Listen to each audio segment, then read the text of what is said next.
Salam alaikum wa rahmatullahi wa barakatuh.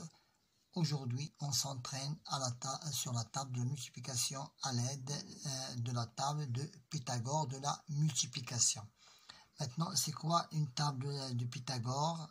C'est une table, c'est un tableau à double entrée. Il a une double entrée qui contient les résultats d'opérations qui peuvent être des multiplications. Maintenant, chaque cas représente une intersection de lignes. Chaque cas représente une intersection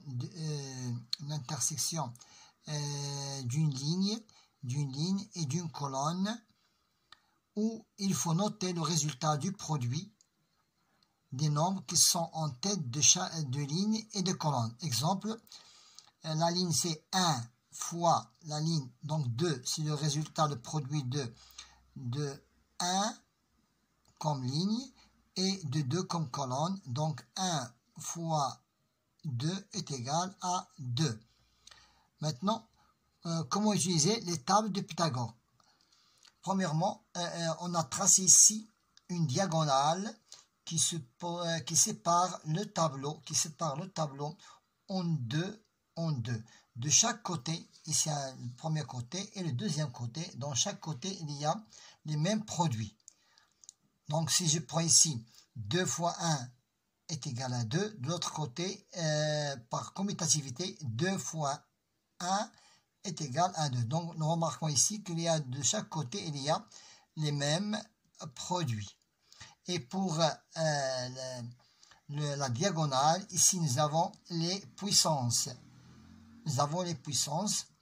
Maintenant, il pourrait être intéressant de commencer par observer cette table de Pythagore en remplissant afin de visualiser les éléments particuliers. Si je prends les multiples de 0, sont toujours des zéros, nous pouvons dire aussi à nos élèves que le 0 est un élément absorbant. Pour la multiplication de 1,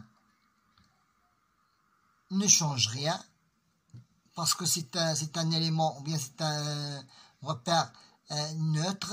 Donc 1 fois 1, 1 fois donc ne change rien. La multiplication par 2, la multiplication revient à trouver le double. Donc 2 fois 1, c'est 2.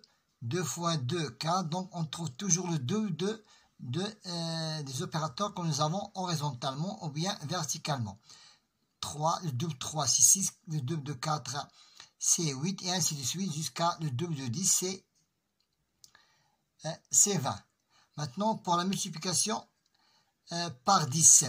Si je prends la multiplication par 10, il nécessite toujours un supplément d'écrire un 0 au rang. Regardez, 1 fois 1, j'écris 1 et j'ajoute un 0. 2 fois 1, 10 fois 2, j'écris 2 et j'ajoute un 0. Et ainsi de suite, jusqu'à par exemple 10 fois 9, j'écris 9 et j'ajoute un 0.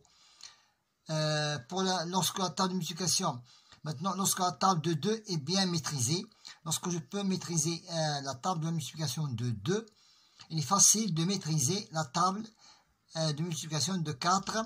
Il suffit de doubler la table de 2. Par exemple, 2 fois 2, c'est 4. Maintenant, pour 4, je n'ai qu'à doubler ce 4, il devient 8. Doubler 3, qu'il devient 9, et ainsi de suite. Doubler, par exemple, 6, il devient 12, et ainsi de suite. Maintenant, de la même manière, le résultat de la table de 8. La table de 8 peut être trouvée en doublant la table de 4. Pour trouver la table de 8, tu n'as qu'à doubler la table de 4. Donc 4 fois 2, c'est 8. 8 fois 2, 16. 12 fois 2, 24. Par exemple, 40 fois 2, c'est 80. Pour la table de 9. Pour la table de 9, les chiffres des unités.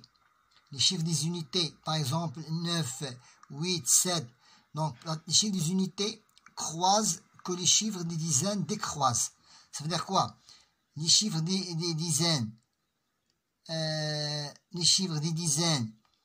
croisent, ça veut dire agrandissent. 0, 1, 2, 3, 4, 5, 6, 7, 8, 9. Et les chiffres des unités décroissent, ça veut dire diminuent de 1.